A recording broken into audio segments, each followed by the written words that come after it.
Yeah, I think it made you better there um, uh, than, say, with Zen. Zen is so implacably dismissive of Machio.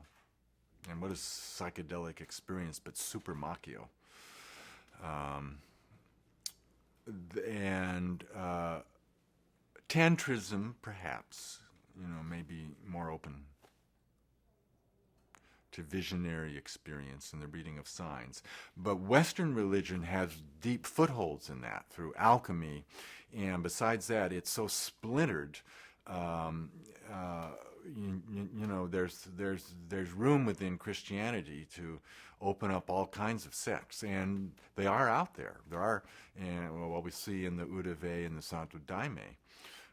It's really easy that way. It's very tempting, actually. Um, you know, uh, to go back to the universal cosmic Christ, whose love is so great.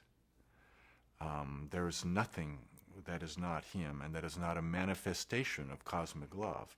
And our very existence and our freedom, all we have to do is just recognize that is this great gift of grace, and it's all solved. It's like it can be the equal of Amida. In fact, maybe it's another name of Amida.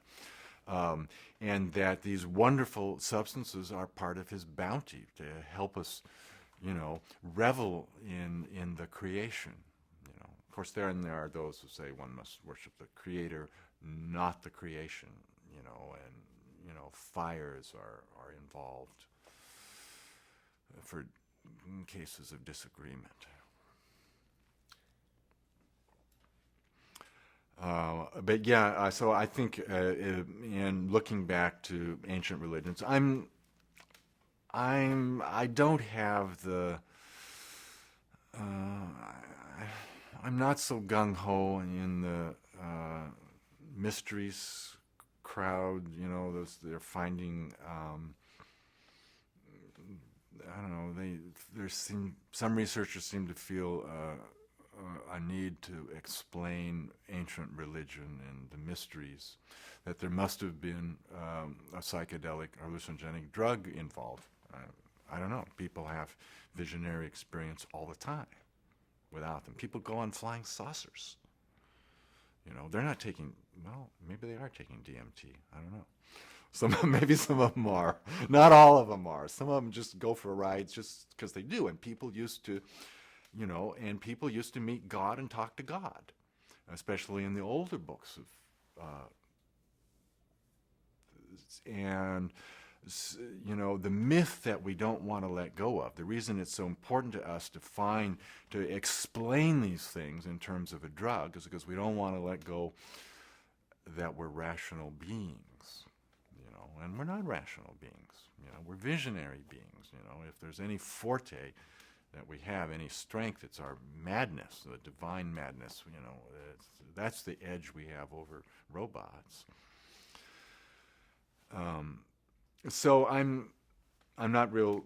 I'm a little skeptical. I'm more skeptical than most of than many of my friends who are looking for ancient psychoactives in every rite and ritual, and usually Amanita muscaria, which is a whole different story. I mean, why Amanita muscaria?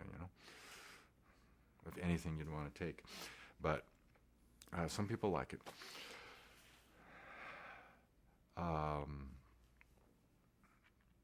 But there is a wealth of interaction with visionary and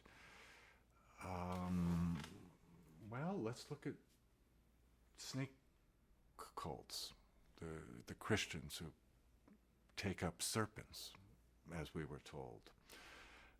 They shall take up serpents, and they take up the serpents, and they dance with them, and it's the perfect fit. The serpent, as we know, is like a spiral, so we're already into the vine, and we're already into DNA, so it must be a DNA resonance that has informed this particular Christian sect to begin with.